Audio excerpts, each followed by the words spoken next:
The Rhythm Project All-Stars.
Hello? Good afternoon. Evening now, right? Evening, all right. How's everyone doing? All right. My name is Dave Longfellow. I'm director of the Rhythm Project All-Stars. So who's never seen a steel pan before? All right, few people, all right. So this is good. All right, people kind of know what's going on up here. So I won't bore you with all the particulars, but we're gonna talk a little bit about the pan today where we play a lot of music. We only have an hour up here, so we're gonna make it entertaining for you. So if you don't know anything about steel pan, the number one thing you need to know is that it came about from Trinidad and Tobago, the southernmost Caribbean island. And this is their art form, and we're just here to kind of show you as much about it as we can and share it with you and show you all the wonderful things we do with this wonderful art form. So it's a baby instrument. It's the only family of acoustical instruments that was invented in the last 100 years. So in all of the 20th century, this is the only family of musical instruments that came. Before that, it was the saxophone. That's the last thing. So the late 1800s, and now we have the steel pan. So there's a handful of instruments, but never a full soprano, alto, tenor, bass kind of family of instruments. And it really kind of got its bump in World War II. And we'll talk about that a little bit. So it's basically in the ballpark of 75, 80 years old, and that's about it. So the other thing about Trinidad, it's a melting pot of cultures in the Caribbean, and one of the biggest influences outside of European and African influences was East Indian. So this tune is called Conchas Chutney. You're going to see the East Indian influence that it had on Trinidadian culture.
So next we're going to showcase a little bit of different kind of styles of music we can play on the steel pan. It's a very versatile instrument. And the way it's set up is pretty straightforward. So up here in the front, you can see those are what our soprano instrument looks like. We call it a tenor pan. It's got a really weird name, even though it's soprano. We call it a tenor pan, also called a lead pan. And the way the steel pan works is a pretty novel idea. The smaller the tiny bump of the note is, the higher the frequency. So we have a lot of space to put a bunch of small notes. And the lower the note, the bigger the note, and so we need more real estate, so we start adding more instruments. So our soprano instrument, one drum, bunch of tiny notes, and then as we get all the way down to the basses, more drums, bigger notes, and we'll show you those in a bit. This next tune is written by a Trinidadian composer named Lynn Bugsy Sharp, and it's called Hard Times.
So in order to populate this modern conventional steel band, we have some double drums on the end. You'll see all of our frontline instruments are chrome. Gives it a little bit more bite, a little more timbre change than our other pans. Our low pans and our other company drums are painted back here. Just gives them a little more mellower sound. So these melody instruments kind of pop out with the sound. And you see down here we have the tenors and we have called double tenors. So they're basically supporting the melody, either playing an octave below or harmonizing. And that basically comprises our melody row. We have other double instruments too called double seconds. And you'll see back here, and they're painted. And you can start seeing how the notes start getting a little bit bigger. And I'll show you, our melody instruments have a very kind of pencil-sized mallet with rubber tubing at the end. And you'll see the double seconds start having the mouths a little bit longer and the tubing's a little bit thicker. And you're gonna see as we start going through the band how that's gonna start changing. Next thing we're gonna play for you is a tune called Ethel. We're gonna go back to Trinidad. And although that last tune was composed by a Trinidadian in a bossa nova style, we're going to get back into what we call calypso soca music. It's the popular style of music in Trinidad. You hear it all on the radio as we head towards Carnival season, right? And this tune was made popular back in the 80s by a guy named Blue Boy, who now goes by Super Blue, and this tune's called Ethel.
Okay, so next on the list are the guitars. So with the double seconds and the guitars, we basically comprise our rhythmic harmony section of the steel band. So they have two hands, so two mallets.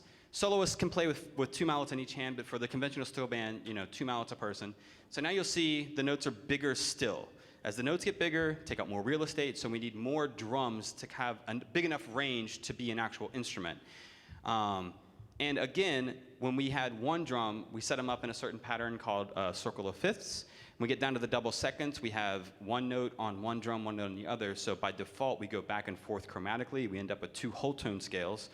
Now that we're down to three drums, we're splitting those up chromatically. So every three notes, we end up with basically, we call a diminished pattern. And you'll see 1, 2, 3, 4, 5, 6, 7, 8, 9. So 10 notes on each drum now. It's a pretty versatile range, the guitars. And so, like I said, the guitars and double seconds together work in rhythmic harmony. And you'll hear that outlined in this next tune. And they're called guitars because they do function as a guitar player would in a band. This next tune is a tune I think you'll recognize. We're going to do it in a reggae style, and we'll see what you think of that.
The next instrument on our list are the cellos. You'll see them over here on the right. They're very much like the guitars, but they have a full skirt length. So we call the length of the steel drum all the way down. You'll see how Jerome's picking it up over there.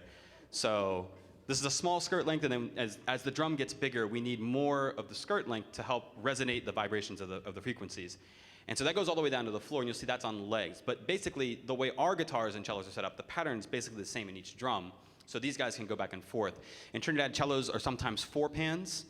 Here they're 3. But the name of the instrument is very important because some of the drums that we have in our band were made by one of the godfathers of the instrument, Elie Minette, and he had a vision for seeing steel pan as part of like the symphony orchestra.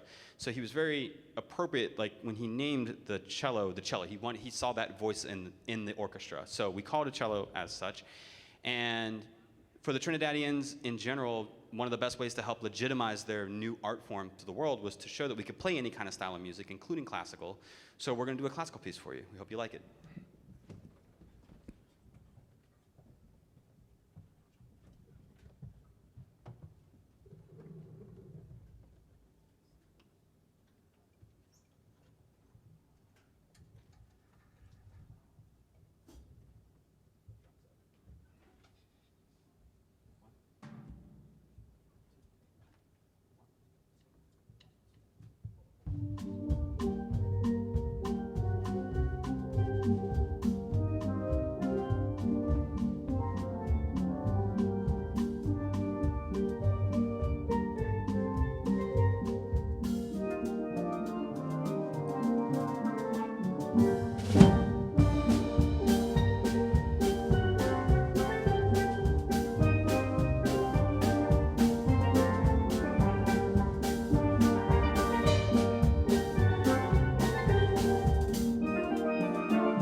All right, last in the instrumentation of the pans, we have two kinds of basses. We have tenor bass and bass. So the tenor bass is kind of like, kind of is on the high end of the bass. You'll see there's 5 notes in there.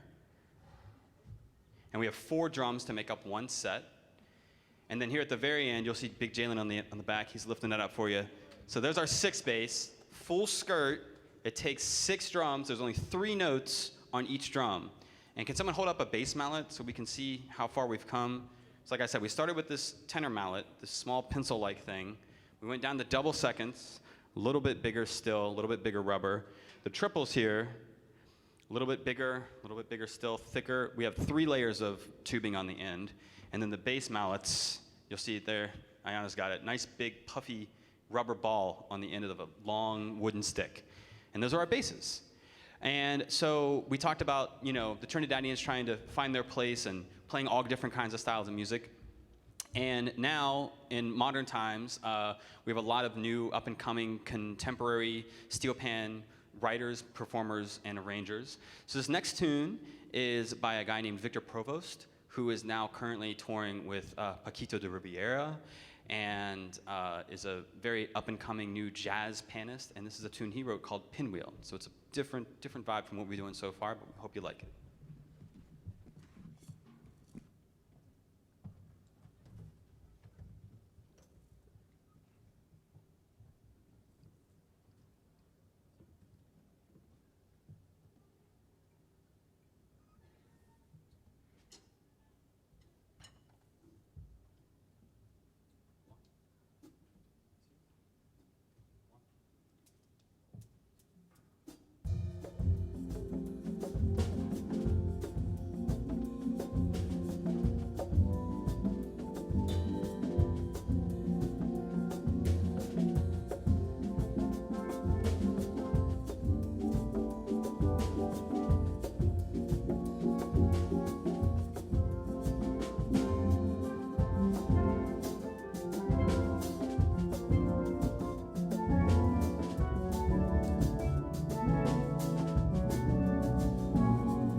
Yeah, one more time for Alyssa Taylor on that solo there at the end.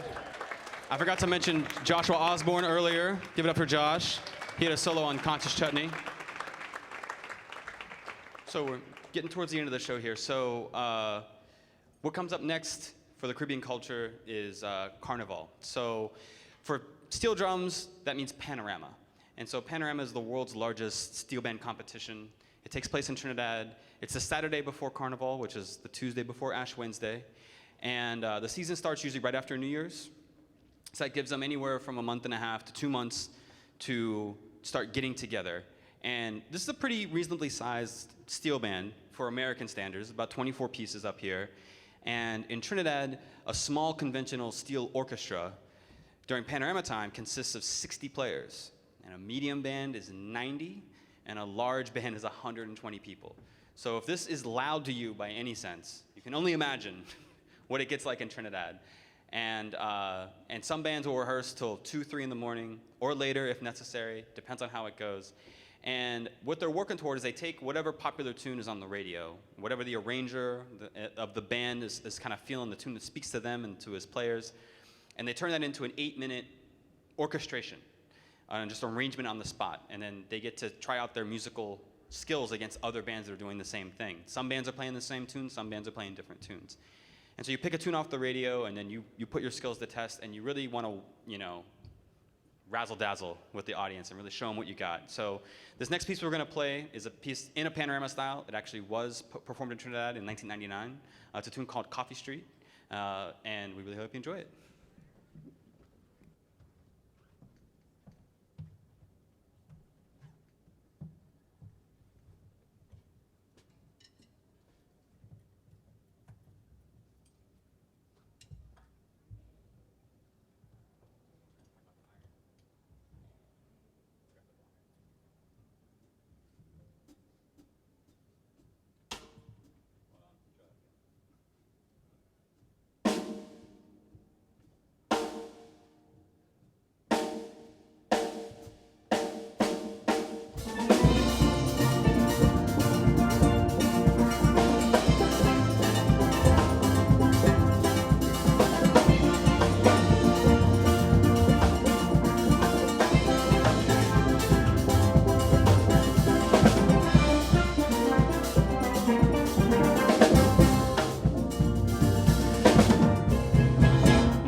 Thank you all so very much. We have one more tune for you. Thanks for hanging out.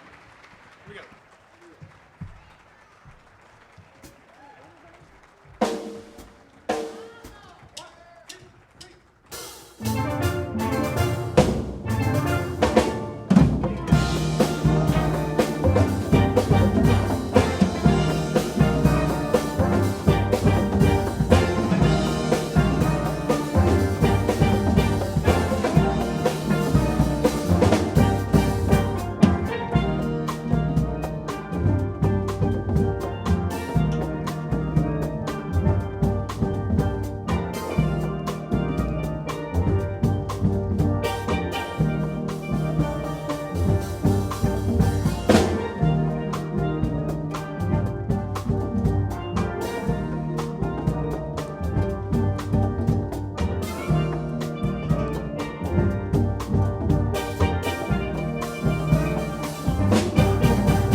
Thank you for joining us at the Millennium Stage. For more information about upcoming Millennium Stage programming, please visit us online at kennedy-center.org or on Facebook. Thank you, and we hope you enjoy the rest of your evening at the Kennedy Center.